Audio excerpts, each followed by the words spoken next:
Okay, we are live. Okay, welcome everybody to Wall Street Reporter's Company Spotlight. Today we are speaking once again with next superstock presenter CloudMD. The stock symbol is DOCRF. On the over-the-counter DOC, the TSX. Okay. Venture. Welcome everybody to Wall Street Reporter's Company Spotlight. Today we are. Hey there. Yeah, I'm here. Okay. Okay. It looks like we had a little bit. We had a window open. We got a YouTube connection going. So, okay. This is the live experience. So this is part of the entertainment. Perfect. All right. So let's start from the beginning. Again, sorry about that little intrusion. Again, welcome everybody to the Wall Street Reporter Company Spotlight. We have the next super stock presenter, CloudMD, DOCRF over the counter, DOC on the TSX Venture, and of course we have the CEO, Dr. Essam Hamza here. Dr. Essam Hamza, welcome. Thanks again, Jack. Or I should say, welcome back. We just had you on 10 days ago. Yeah, that's right. Yeah. So. The reason we have you back is, the U.S. or, maybe I would say the global, the telemedicine space is heating up. Yeah. We had a deal last week with Teladoc, Livongo, so it's getting a lot of attention. And of course, you had your own acquisition announcement. So could you talk a little bit about, what's happening in the space and specifically, what CloudMD is doing? Yeah, no, absolutely. So, I mean, we've always talked about the fact that there's been consolidation in the space for a while. I mean, it's been no secret that companies like Teladoc grow through acquisitions typically versus, just organic. And they've grown with various acquisitions around the world, from InTouch that they bought last year for $600 million out of Canada, to this most latest one that they did last week as well. So, they understand that to continue growing, they do need to make those acquisitions, but they also need to understand, I think, that the future of telehealth is what we've been talking about for a while, which is providing that continuity, longitudinal care to the chronic care patients, which is really the focus, versus the virtual walk-in model, which is really not the focus of what we do or what I think any future telehealth solution will be successful at. It has to be focused at the people who really need it. And that's what we announced last week as well with our expansion in the States, is that we're really focusing on these chronic care patients. And I can explain to you why.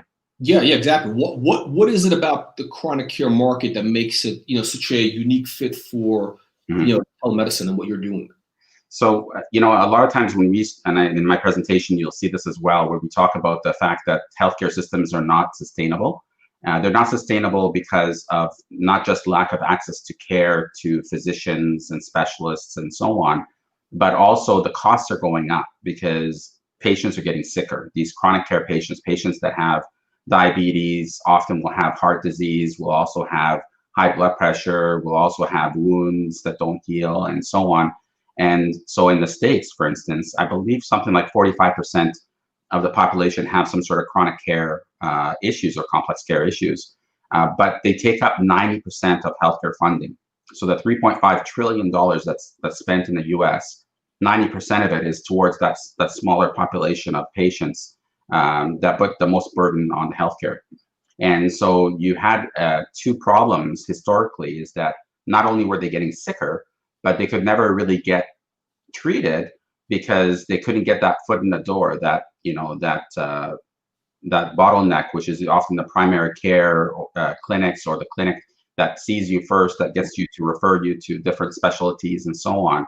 So what we're focusing on are these clinics. They may be primary care, but they're also possibly just the chronic care, basically clinics that really just focus on the chronic care patients. And so that one patient, let's say, that has a diabetic wound on their lower leg, may be getting wound care, but they're also needing probably stockings, the compression stockings. They might need orthotics. They might need to see a vascular surgeon. They might need to see a dietitian. They might need to see an endocrinologist to talk about their diabetes.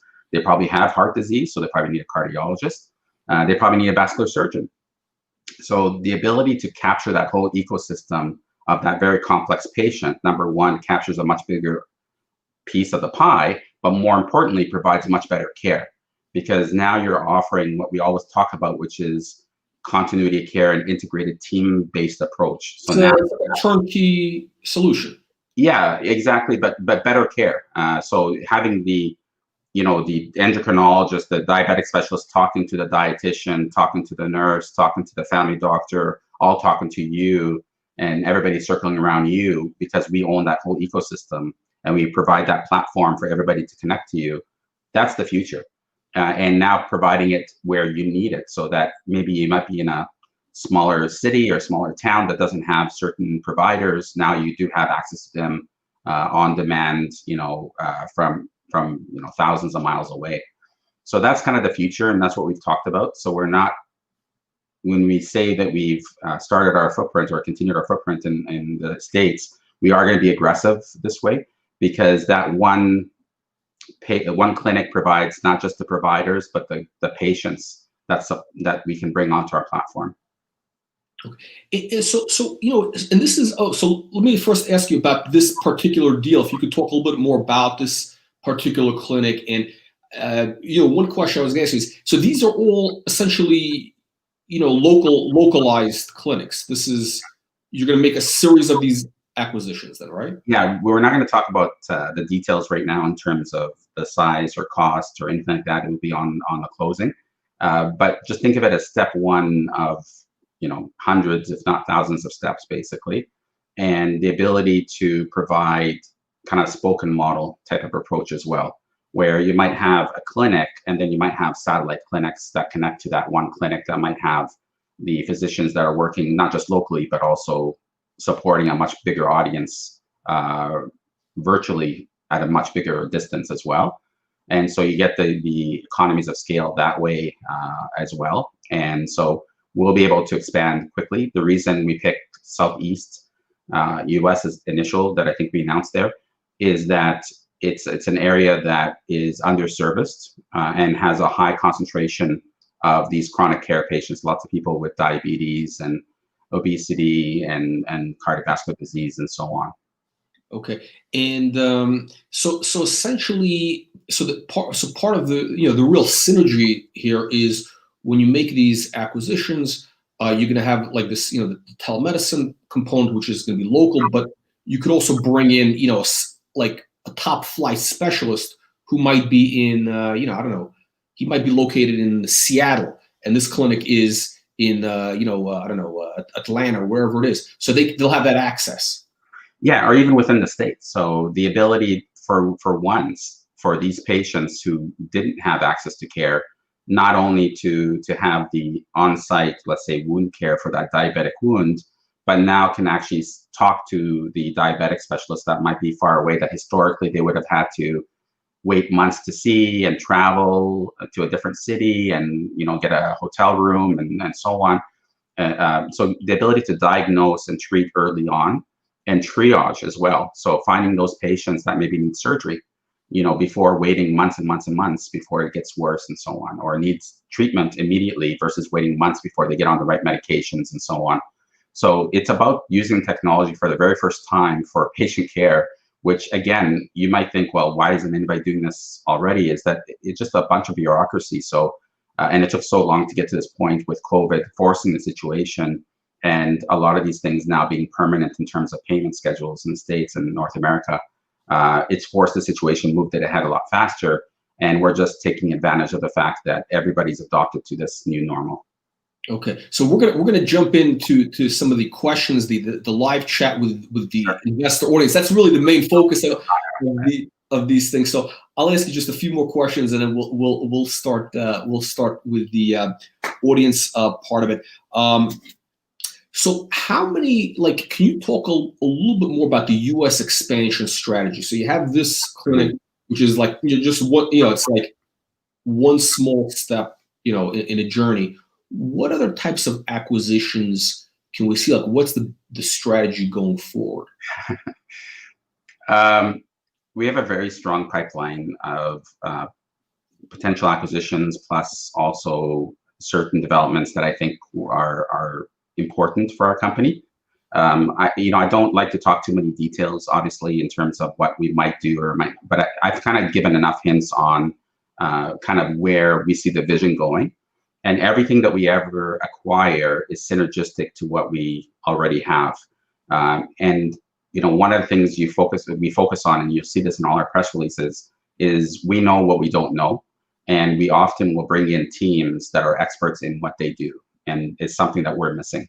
And so, when we go into a new area like the U.S., and not even just U.S. in that particular state, you have to have leaders that understand that kind of the system on the ground there, because every state is like a different country in terms of the healthcare, bureaucracy and everything else. So we bring in really good teams, and that's kind of our key benefit, I think.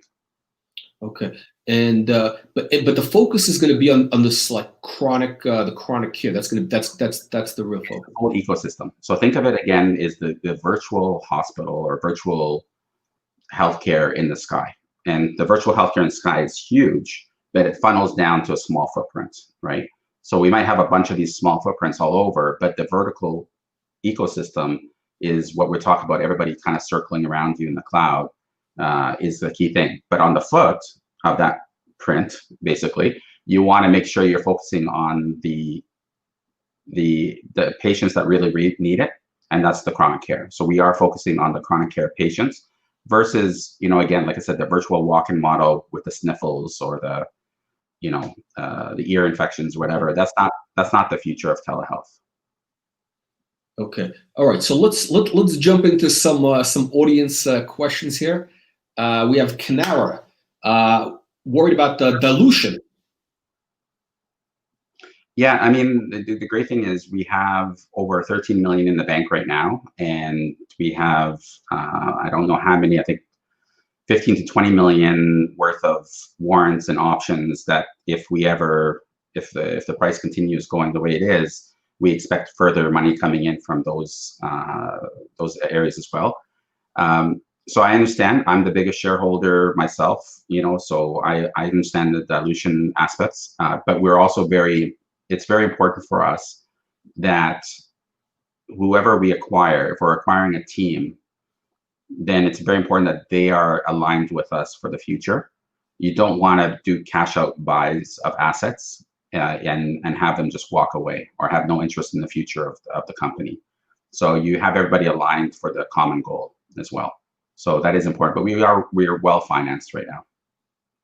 Okay. Jacob was asking about the kiosks. Mm-hmm. Yeah, so the agreement with Maple and Shoppers Drug Mart, I mean, without going into a lot of details, they've had relations with Shoppers Drug Mart for years, even before COVID, and it's more of a situation of convenience that was there.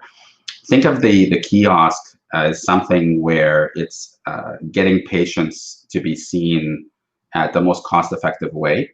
The big differentiator that I would say is that we don't charge patients anything here in Canada to be seen. So in BC, if they go to a kiosk, or Ontario, when they're going to go to a kiosk, or Alberta, or wherever it is, we're not charging the patients anything. And that's one of the differentiators.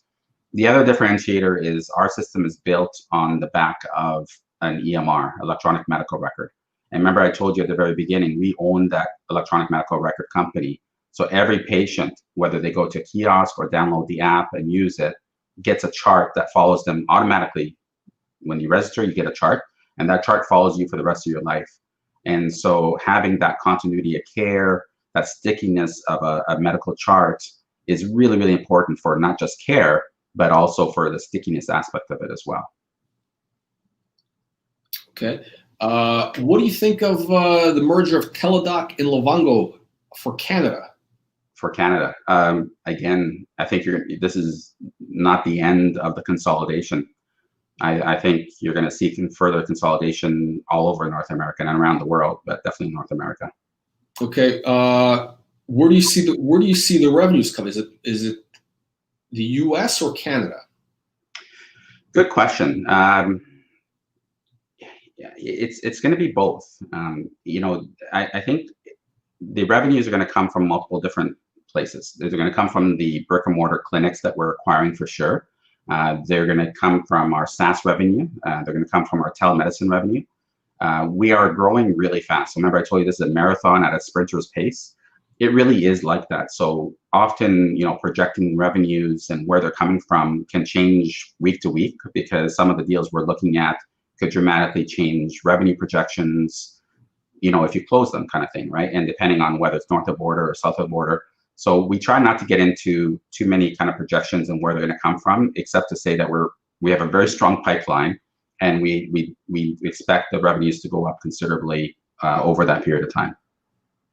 Okay. Lamar is asking about insurance. I'm not sure if he's talking about insurance in Canada or insurance in the States. There are two different things. In Canada, you get the private insurers to offer things that are outside the public system. And in the States, it's different. Like I mentioned, every state and every insurer is completely different. So you need to have people on the ground who understand that space. And it's part of the reason we are focusing on one area first. So often we'll focus on 1 or 2 or 3 states first. That way you can have the economies of scale in an area that can share some of the resources, versus focusing, across the board, across all states and all different insurance platforms and all different providers. That's a bit of a headache, a logistical headache at this point. Okay. So what percentage does management own? Insider owned. So it's hard to explain. For myself, I own about, I think, 5 million shares or so. The silent group that came with me from my clinics onto the public company, total, I think we own about 12 million, 13 million shares. Between insiders, family, friends, the core group that kind of took the company public and has been in every round since then, I think we're around 35% of the company right now. And then with our last raise, we have a big institutional support as well on top of it. Okay, so I guess Alone is asking, when do you actually have organic revenue as opposed to all the stuff from the acquisitions? We have been having organic revenue and dramatic increase of that organic revenue as well over this period of time. But it's also a bit of a land grab, and it's very important to grow very quickly at times like this for a couple of reasons. One is because the opportunities increase considerably, and you don't want to be left behind either, because costs are going to go up as well in terms of some of these acquisitions. So it's a bit of you have to be big enough to make a difference, and there will need to be these acquisitions as well. But we're doing it very smartly. We're very focused, and every single one of our acquisitions makes sense at the end. Like I said, are synergistic, and so the answer to it is that we do have organic growth as well. Okay, Andre is asking about the durable medical market. I'm not sure what the durable medical market is referring to. Maybe you can phrase it differently. Okay, Andre, ask again, and we'll answer. Jack is asking, what are the major challenges that you see going forward, and how will you address them? Again, like I said, I think we're all comfortable knowing what we don't know, and we do add, different things that we're missing along the way. We'll have to continue to increase our team, I think, to help coordinate a lot of these acquisitions, get the efficiencies. With a lot of these things, we'll have different divisions that are operated by different people that can manage it. So we will continue to add proper oversight to each one of these things that we do. In terms of financing risk, we don't have that anymore. In terms of government regulation risk, there's always that risk, but I think that's considerably down now all over North America, because it's pretty much political suicide to remove any telehealth codes going forward. So I see really it's just about execution at this point. Okay. Can you talk about CloudMD's cybersecurity? Yeah, I mean, we've always prided ourselves that we've taken this very seriously. One of our big additions to our team at Cloud Practice, which is our tech company, was a leader in the space that came from another firm that dealt with U.S. military, basically as their only clients. And so we take it very seriously. We will have more discussion around cybersecurity soon. And so I would say just kind of stay focused, and the fact that we are taking it very seriously as well. Okay. How will you address increased demand on your software? Yeah. So again, this comes back to what I just mentioned in terms of, adding to the team, different parts of it that I think will be very helpful. And this is something definitely we'll be looking at to do, as well as adding people on the technology side. Okay, so Andres is asking about please clarify, supplies. Yeah, so that's a great question. I would say not necessarily in the kiosk side of it. I would say more on the chronic care side of it in the States particularly, because a lot of these footprints that we talk about not only can provide wound care, but also, like I said, can provide diabetic supplies or compression stockings, orthotics, and so on. So they would have the ability to take care of you along all this other options as well. So yeah, that's more on the US clinic side versus, I would say, the kiosk side. Okay, alone. What I guess what he's asking about, what percentage? I can't break that down right now. I'm sorry. Okay. Let's see, what else do we have? Okay, Tyler asking about Ontario telehealth billing codes. Yeah. Like I said before, I think it would be political suicide whether they do it a year from now or 3 years from now to take away telehealth codes. The adoption's there, and the patients are going to demand it. I always turn around and ask anybody, I go, are you comfortable a year from now, taking a day off of work and crossing town and sitting in a waiting room with people coughing around you, even if there's a vaccine around or whatever? Are you comfortable doing that, or taking your elderly patient or your parents or your kids with you for a prescription refill that way? And the answer is always no. If I can do telehealth, why wouldn't I do it? And I think consumers are going to really demand it now. And governments have no interest in, number one, political suicide, but number two, it actually saves them money. And so they're going to see the outcomes, that the fact that it's reduced the number of people going to emergency, or the number of people, not having undiagnosed diabetes and so on, and untreated diseases. So I think it's one of those situations where it's going to be a win-win-win, and I don't see them ever removing it. And just so you know, they were already trending towards permanent telehealth before COVID. It's just that COVID turned it automatically to that in March, but they were already planning on doing that a long time ago. Okay, so I guess Graham is asking, are you doing something similar to Livongo? So we do have the 2 AI products, and the great thing about those 2 AI platforms is that they can learn, and we have an open API system, so we're able to add other features. The idea of scale and kind of what we're doing is that you can start adding a lot of these features. So not only adding devices that talk to each other and providing that kind of information, but I'm a big believer in using kind of AI triaging and screening tools that are out there to help the doctor and help the specialists and help the nurses take better care for you, because it really is useful. I don't think they should take over, but they should help, and we are integrating a lot of those features. Okay. What's the news on LiveCare? I'm not sure what they're referring to necessarily. We did acquire LiveCare in January. It's one of the very first telehealth solutions in Canada from, I think, 6 or 7 years ago. One of the early ones that are out there. We did announce an expansion in the US, where a reseller in the US that already has customers in the CDC, Homeland Security, Department of Defense, and so on, was reselling the LiveCare product to those customer base. And we'll have updates on that along the way. Okay.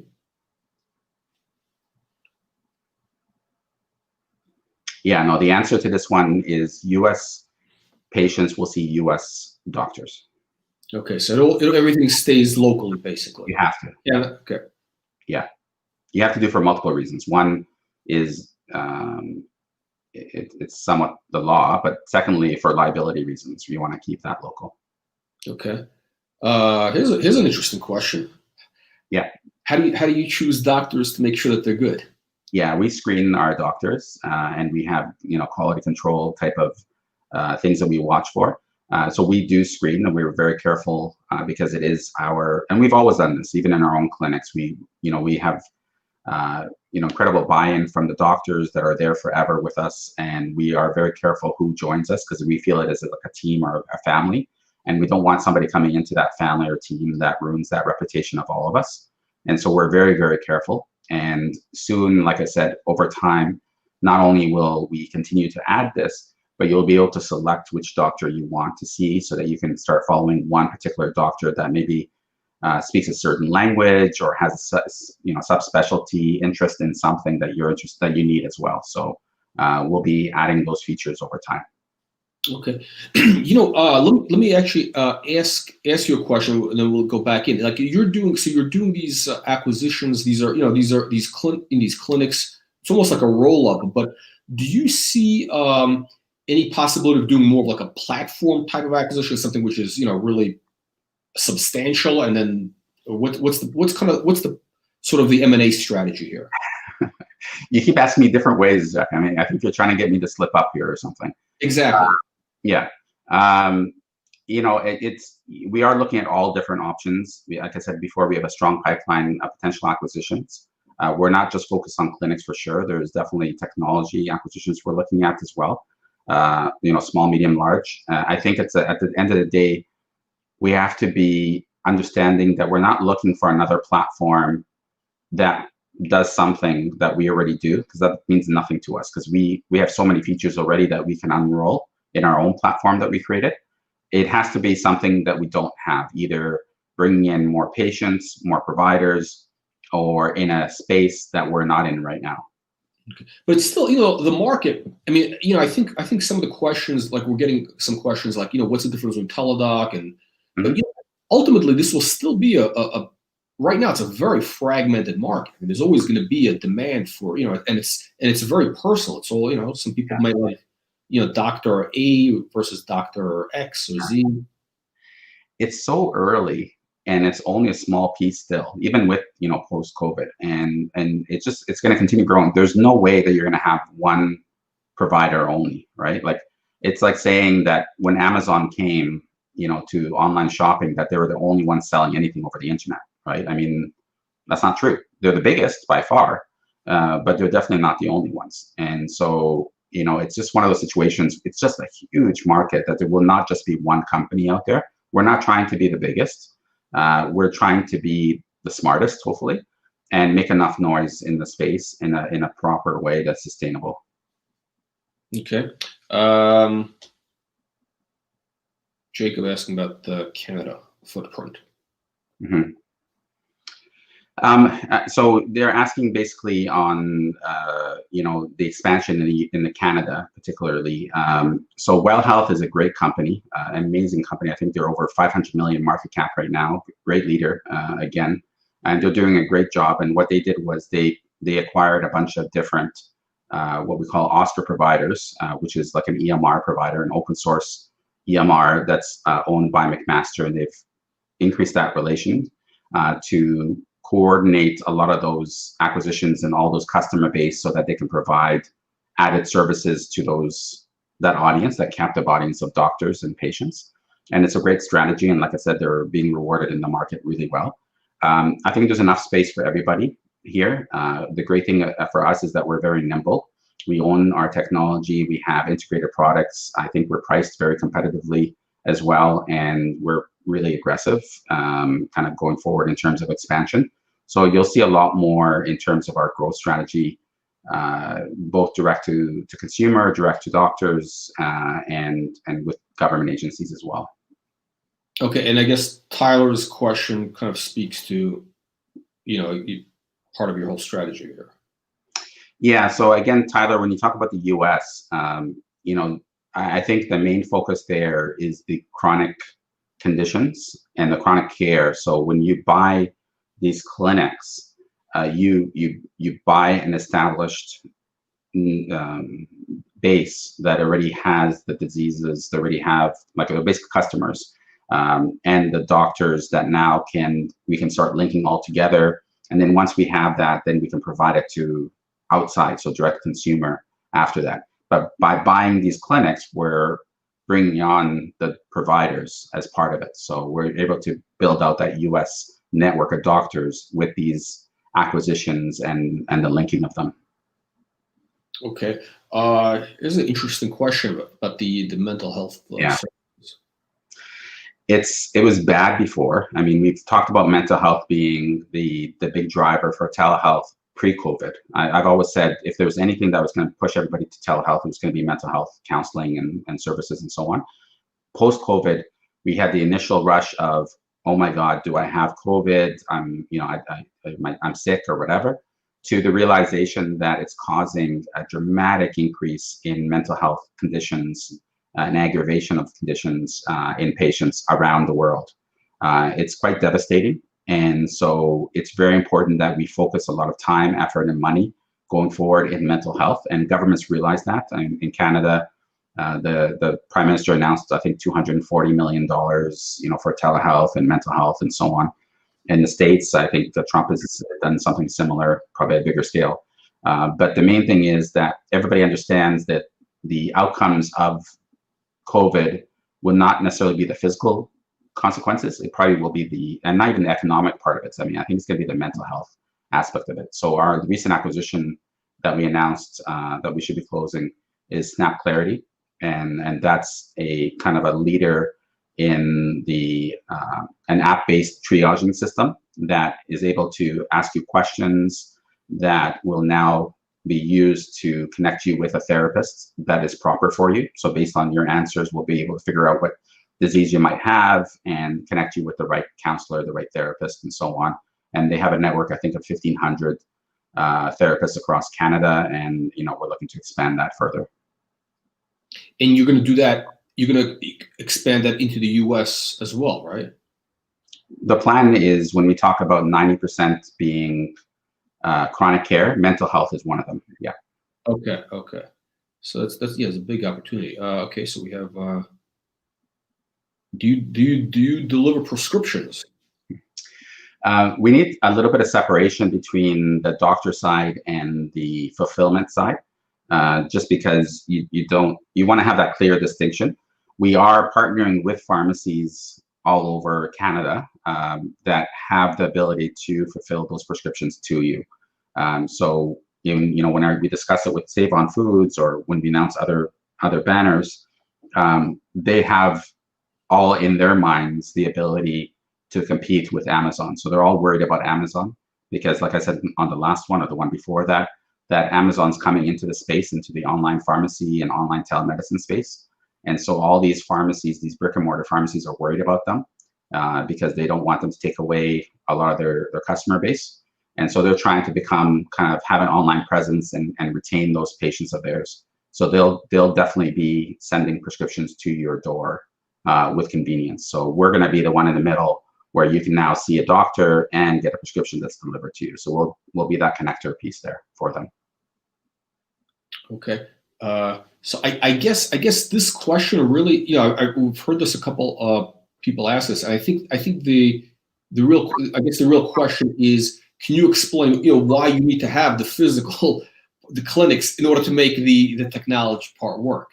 Yeah, I mean, it goes back to the same question. I'm not going to answer it exactly the same way again, but basically, you need a footprint on the ground to provide good care, proper care, and retain that revenue. You can't collect that revenue from chronic care patients unless you have a footprint on the ground.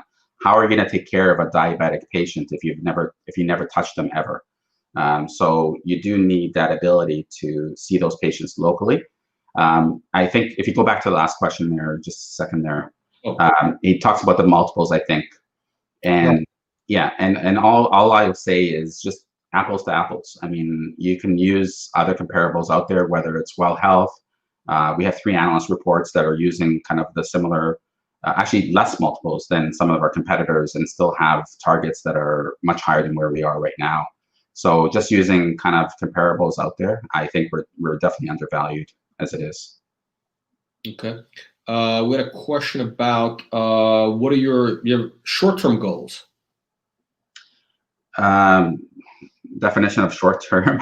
Are there any catalysts? Maybe what he's asking though, what are the short-term catalysts that can move the stock higher? That's probably what he wants to know. Yeah, without disclosing too much, it's hard for me to answer that. We've never been short of news. Basically, we've had a lot of things lined up, and we continue to have a lot of things that we want to continue bringing to the market to make them aware of where we're going. We're excited. We're very, I mean, every day is great. It's we're kind of like kids in candy stores here because there's so much opportunity and there's so many things that we can do here. And there's not going to be a shortage of, let's say, things that make it interesting, if I can say that. Yeah. Let's see. So, any other questions? We're at 35 minutes. Should we wrap it up, Dr. Hamza, and do a follow-up in about a week? Hopefully, you'll have more news. I'm sure we will. Okay, perfect. Okay. Again, thank you everybody for joining us. Thank you, Dr. Hamza, and we look forward to hearing more from CloudMD in the coming days.